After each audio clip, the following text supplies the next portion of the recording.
everyone, my name is Elizabeth Boynton. I will be discussing my research project on colorectal cancer. Cancer. You know, so many people in nursing have experienced firsthand either someone they have treated as a patient or even someone they have loved with a diagnosis.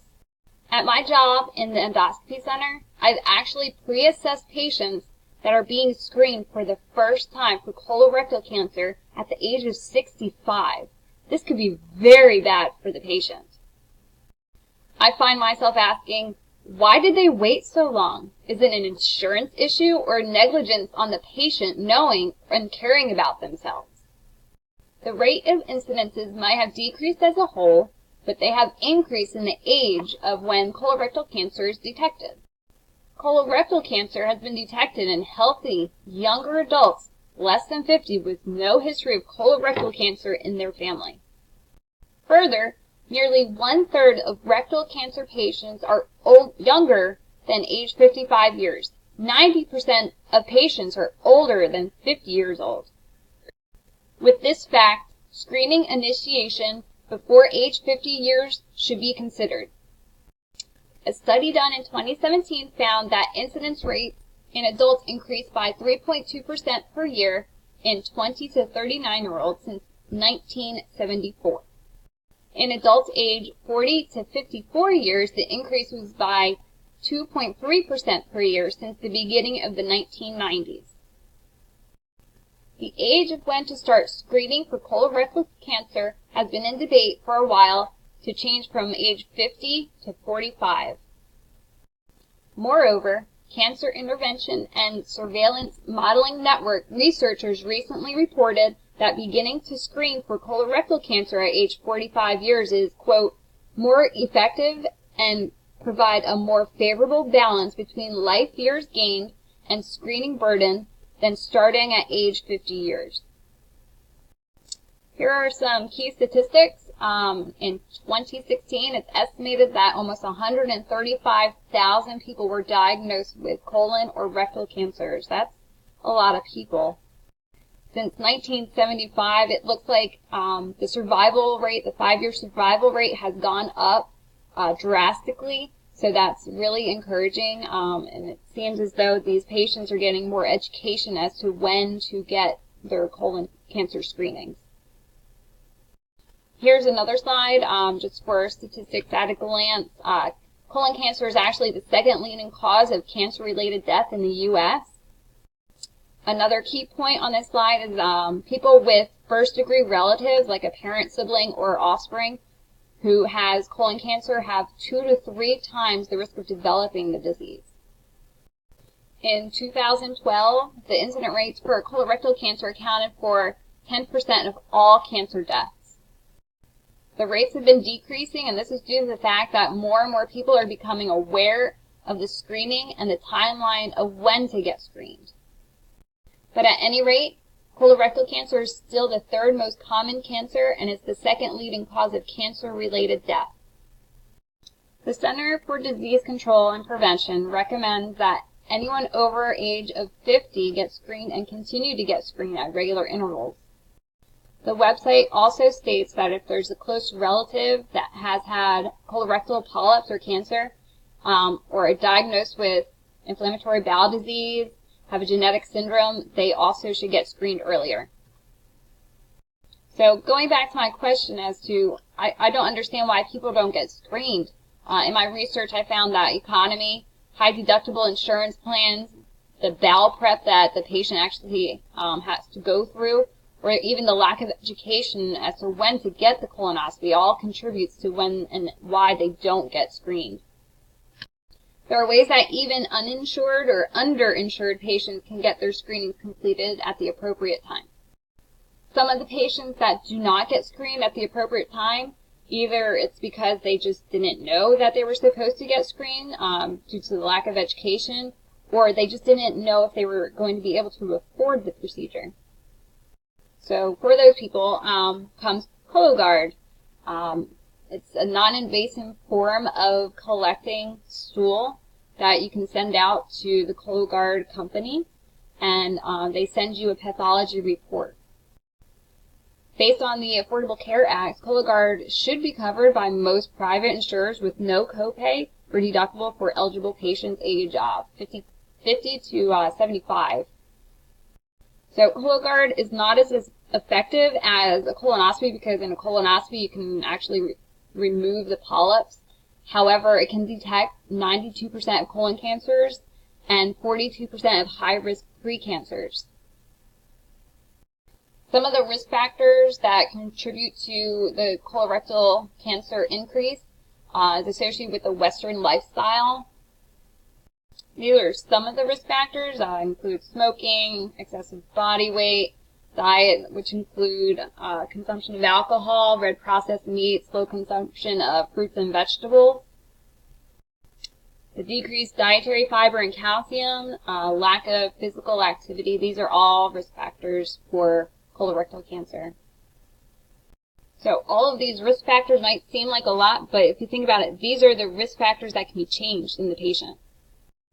The links between diet, weight, and exercise and colorectal cancer risks are some of the strongest of any type of cancer, and that's based on American Cancer Society.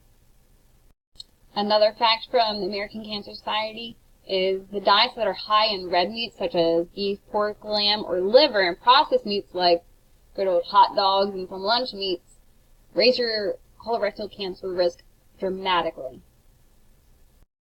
When conducting this study, patient privacy must be taken into account, and also if there are any risks for the patients that are participating.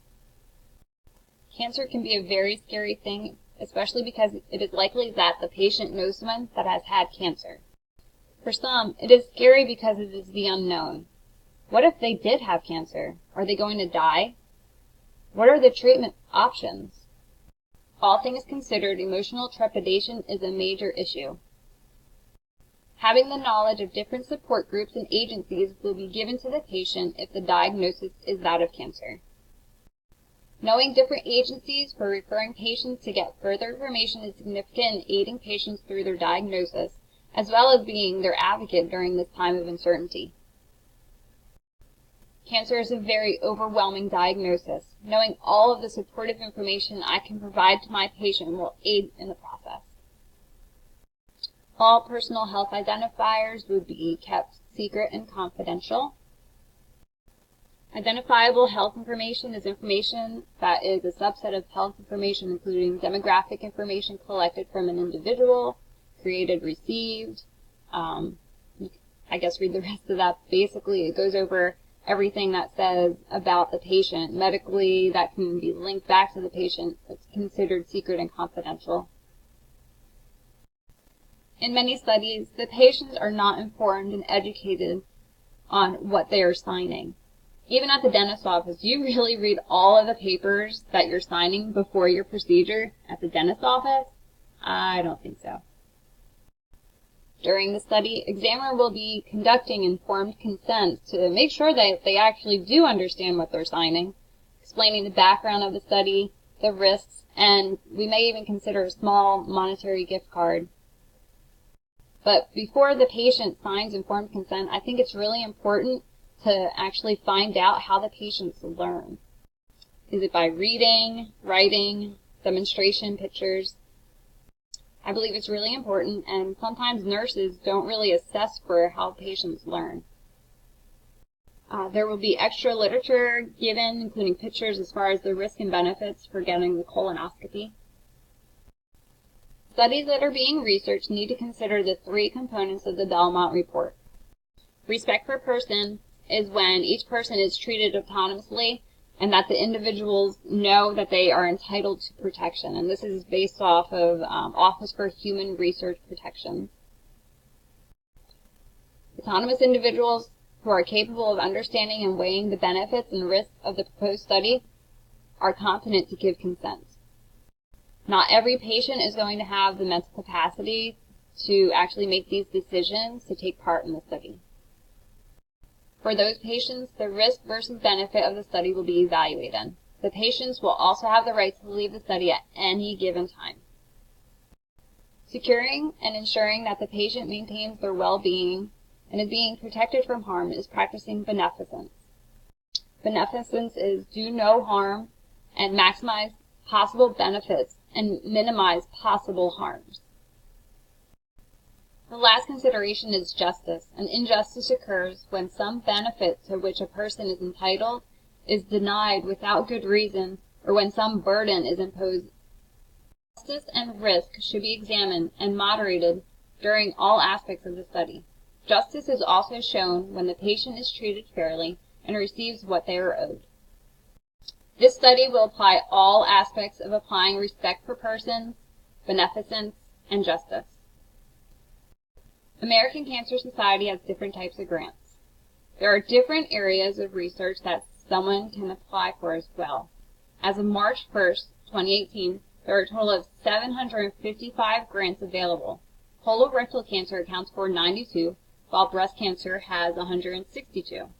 Colon and rectal cancer is the second highest number of grants.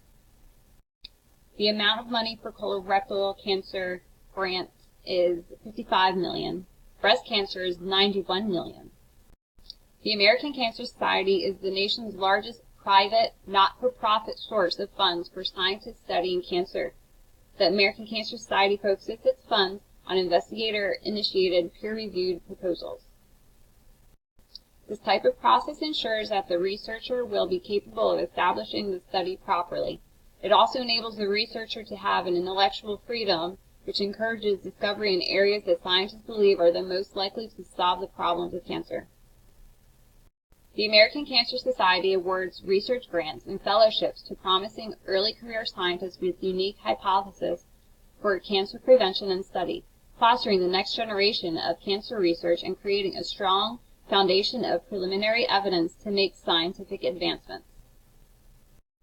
The grants have two deadlines each year. It's April 1st and October 25th. Requests for review about eligibility must be received no later than 6 weeks before the application submission deadline. So that's by September 1st for the October 15th deadline, and by February 15th for the April 1st deadline. Another agency that I can look into getting grants from is the Colorectal Cancer Alliance CRISP for Life research grant. This research grant represents an effort to encourage and support researchers to conduct rectal cancer research that will lead to improved outcomes and increased quality of life. The Colorectal Cancer Alliance strives to support researchers to conduct rectal cancer research that will enable them to establish a successful career path in this field. Colorectal Cancer Alliance will award 3 grants in 2018. Each grant is worth $125,000. In addition, they will award 1 colorectal cancer prevention grant, which will be a multi-year grant in the amount of $150,000, as well as 1 multi-year rectal cancer grant in the amount of $250,000. The new grant research application begins May 11, 2018, and closes midnight October 1st, 2018. When I first started this research project, the regular screening age guideline was 50 years old. June of 2018, this month, the American Cancer Society now decided to urge earlier screenings because a study last year found rising rates of the colon cancer deaths in people younger than 50. So now the official guideline, the recommendation is 45 years is qualified recommendation, and regular screening in adults aged 50 and older is a strong recommendation. Educating patients and being a patient advocate is something that I've always loved about nursing. I hope that you actually gathered some education with my slideshow presentation. I know that becoming a nurse practitioner and applying more critical analysis and pharmaceuticals behind the education and advocating for the best practice for the patient will be just amazing and rewarding. In doing this research project, I found that Healthy People 2020 is an excellent resource in finding facts and objectives for nurses and doctors. By knowing the goals that Healthy People 2020 outline, we can set forth studies that aid in the discovery of getting to the goals. Again, I thank you so much for listening, and look forward to seeing you in the next class. Have a good semester, everyone. Bye.